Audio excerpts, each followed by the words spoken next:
जय माता दी दोस्तों, आपके अपने चैनल धर्म साधना में आपका बहुत बहुत स्वागत है। माँ भगवती दुर्गा की कृपा आप और आपके पूरे परिवार पर सदा सर्वदा बनी रहे। दोस्तों, सावन का महीना भगवान शिव की कृपा पाने के लिए सर्वश्रेष्ठ समय होता है। इसमें भी सोमवार का दिन, जो कि भगवान शिव को बहुत प्रिय है। अगर आप प्रतिदिन भगवान शिव की पूजा नहीं भी कर पाते हैं तो मात्र सोमवार के दिन भी अगर आप भगवान शिव का अभिषेक करें, उनकी पूजा करें, उनके मंत्रों का जाप करें तो आपके मन की समस्त कामनाएं भगवान भोलेनाथ की कृपा से पूर्ण हो जाती है। सावन में सोमवार का विशेष महत्व होता है क्योंकि बहुत से भक्त सोमवार का व्रत रखते हैं। कुछ भक्त सिर्फ सावन के सोमवार का ही व्रत रखते हैं, कुछ 16 सोमवार का भी व्रत रखते हैं। तो आज की वीडियो में मैं आपसे बात करने वाली हूँ 9 अगस्त सावन के तीसरे सोमवार के बारे में। सावन के तीसरे सोमवार को किस प्रकार से भगवान भोलेनाथ की आराधना करें जिससे कि हमारे मन की समस्त कामनाएं पूर्ण हो जाएं। किसी भी समस्या से हम घिरे हुए हों, किसी भी परेशानी में हो, कोई ऐसा संकट अगर हमारे ऊपर है जो हम किसी से बता नहीं पा रहे हैं, अंदर ही अंदर हम उस परेशानी से बहुत अधिक तनाव में रहते हैं, तो क्या करना चाहिए आज के दिन? सावन का तीसरा सोमवार बहुत महत्वपूर्ण होता है क्योंकि भगवान शिव की पूजा में 3 का अंक विशेष रूप से महत्वपूर्ण होता है। त्रिनेत्रधारी भगवान है, त्रिशूल उनके हाथों में रहता है और हम 3 पत्तों वाला बिल्व पत्र भगवान शिव को अर्पित करते हैं, जो कि बहुत प्रिय है। ऐसा माना जाता है कि वो भगवान शिव के तीनों नेत्रों के समान है। तो तीसरा सोमवार भी भगवान शिव को बहुत प्रिय होता है। आज की गई पूजा आराधना का विशेष महत्व होता है। आज हमें ऐसा क्या करना है जिससे कि अगर हमारी कोई विशेष कामना है, धन चाहिए, संतान चाहिए, मनचाहा जीवन साथी चाहिए, कर्ज में घिरे हुए हो, कर्ज से मुक्ति चाहिए, बीमारी से बहुत अधिक परेशान है, बीमारी से मुक्ति चाहिए, कष्टों से मुक्ति चाहिए, किसी भी प्रकार का कष्ट हमारे जीवन में है और किसी भी प्रकार की समस्या हमारे जीवन में है, हम उस कष्ट से, समस्या से मुक्ति पाना चाहते हैं, तो आज हमें विशेष रूप से क्या करना चाहिए, ये सभी बातें मैं आज आपसे इस वीडियो में शेयर करने वाली हूँ। तो वीडियो को पूरा ज़रूर देखिए और अगर आपको आज की वीडियो अच्छी लगे तो इसे लाइक भी कीजिए, शेयर कीजिए फैमिली फ्रेंड्स के साथ। और चैनल पर पहली बार आए हैं, अभी तक आपने मेरे चैनल को सब्सक्राइब नहीं किया है तो चैनल को सब्सक्राइब कर लीजिए, बेल बटन को प्रेस कर लीजिए। इससे ये होगा कि इस तरह की सभी वीडियोस की नोटिफिकेशन आपको सही समय पर प्राप्त हो जाएगी। दोस्तों, सावन का तीसरा सोमवार 9 अगस्त को है, शुक्ल पक्ष की प्रतिपदा तिथि है। तो जो भी भक्त शुक्ल पक्ष में 16 सोमवार का व्रत शुरू करना चाहते हैं उनके लिए बहुत श्रेष्ठ दिन है ये। 9 अगस्त से आप 16 सोमवार के व्रत की शुरुआत कर सकते हैं। जानते हैं कि आज हमें क्या करना चाहिए। सावन के तीसरे सोमवार पर विशेष रूप से कौन सी आराधना करनी चाहिए?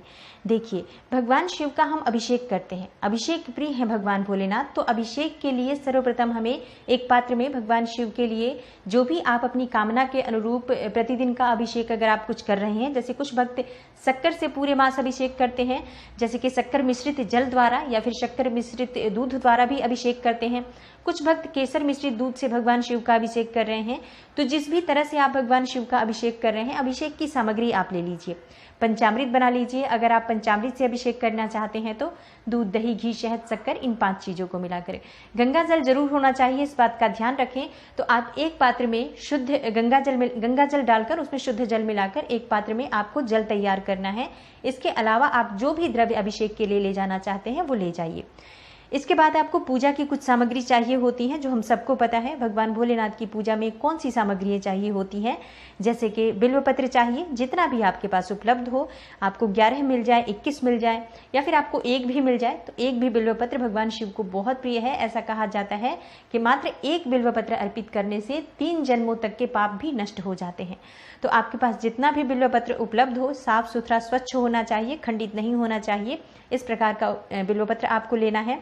और कुछ विशेष सामग्री, कुछ फूल भगवान शिव के लिए आपको लेना है। सफ़ेद पुष्प आप ले सकते हैं, आंकड़े का पुष्प मिल जाए तो ले लीजिए, या फिर आपके पास अगर कनेर का पुष्प हो, पीला कनेर हो तो पीले कनेर का पुष्प ले सकते हैं। और शमी का फूल भगवान शिव को बहुत प्रिय है, सभी प्रकार की कामनाओं को पूर्ण करने वाला होता है। तो शमी का फूल मिल जाए, शमी का फूल ले लीजिए। आप कोई सा भी पुष्प ले लीजिए जो भी आपको उपलब्ध हो इस समय में, क्योंकि जब भगवान शिव की हम पूजा करते हैं हमारी भावनाएं ज़्यादा प्रबल होती हैं, पुष्प सिर्फ एक माध्यम होते हैं। ये सभी सामग्री जो हम भगवान शिव की पूजा में अर्पित करते हैं, ये हमारे भाव प्रकट करने के लिए एक माध्यम है कि हम आपको अपनी भावनाओं के द्वारा प्रसन्न कर रहे हैं। हे महादेव, आप हम पर प्रसन्न हो और आप हम पर कृपा करें। तो आपसे जो भी सामग्री बन पड़े, जितनी भी, उतनी आप उपलब्ध कर लीजिए। विशेष सामग्री जो आप सभी के घर में है, जैसे कि अगर आपको 108 पुष्प मिल जाते हैं सफ़ेद आंकड़े के, या पीले कनेर मिल जाते हैं, शमी के पुष्प मिल जाते हैं, बहुत अच्छी बात है। नहीं मिल पाते हैं तो 108 की संख्या में आप अपने घर के चावल जो आपके घर में है, उसमें से ही आप 108 दाने चावल के निकाल लीजिए। खंडित नहीं होने चाहिए चावल, आप इस बात का ध्यान रखें।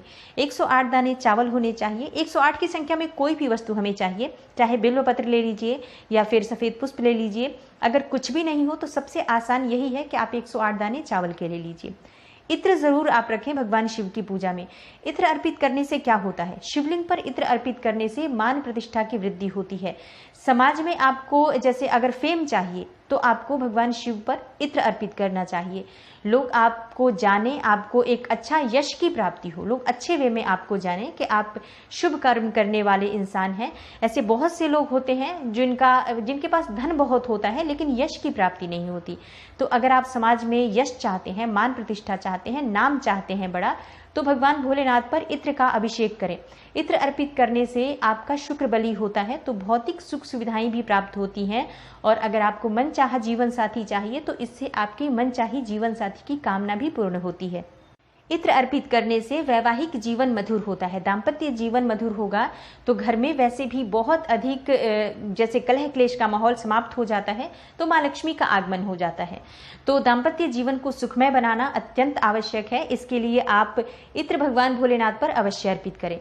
तो इत्र एक विशेष सामग्री है। और एक और चीज है जो आपको जरूर लेना है पूजा में भगवान शिव की, धतूरा।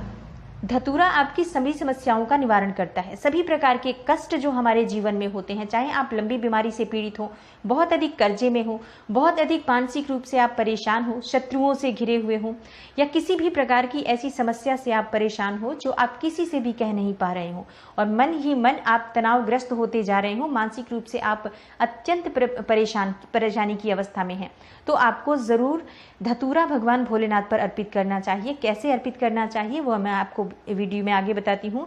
अभी आप ये सभी वस्तुएं लेकर भगवान भोलेनाथ के पास जाएं। अगर आप मंदिर में जाकर पूजा करना चाहते हैं तो आप चाहें तो अपने घर में भी ये इसी प्रकार से पूजा कर सकते हैं।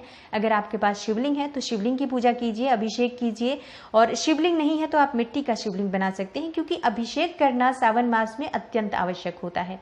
तो मिट्टी का शिवलिंग बनाकर भगवान भोलेनाथ की पूजा कीजिए। मिट्टी के शिवलिंग में एक ही बात आपको ध्यान रखनी होती है, जब सुबह आप निर्माण करें उसका, तो शाम को आप विसर्जित कर दें सूर्यास्त होने से पहले। सुबह आप पूजा कर लीजिए विधि विधान से, और उसके बाद शाम को सूर्यास्त से पहले आप पानी में प्रवाह कर सकते हैं, जल में प्रवाह कर सकते हैं, या फिर अपने घर के मिट्टी में गमले में भी आप उस शिवलिंग का विसर्जन कर सकते हैं। भगवान शिव का अभिषेक करें, आप शिवलिंग का अभिषेक करें। सर्वप्रथम जो भी आप भगवान शिव के पूजा में द्रव्य अर्पित करना चाहते हैं, उस द्रव्य द्वारा भगवान भोलेनाथ का अभिषेक कीजिए। पंचामृत बनाकर भगवान भोलेनाथ का अभिषेक कर सकते हैं, नहीं तो कच्चे दूध द्वारा भी भगवान शिव का अभिषेक कर सकते हैं। और भी कोई विशेष द्रव्य अगर आप भगवान भोलेनाथ की पूजा में प्रयोग कर रहे हैं सावन मास में, जैसे कि कुछ भक्त शक्कर मिश्रित जल द्वारा भगवान शिव का अभिषेक करते हैं, कुछ कच्चे दूध द्वारा, कुछ गन्ने के रस से भगवान शिव का अभिषेक करते हैं। इसी प्रकार से अलग अलग कामनाओं के लिए आप द्रव्य का प्रयोग करते हैं। तो जिस भी द्रव्य का आप अभिषेक करते हैं उस द्रव्य से आप भगवान भोलेनाथ का अभिषेक कीजिए। शुद्ध जल और गंगा जल जरूर रखें, क्योंकि इसके द्वारा हमें अभिषेक करना अत्यंत आवश्यक होता है।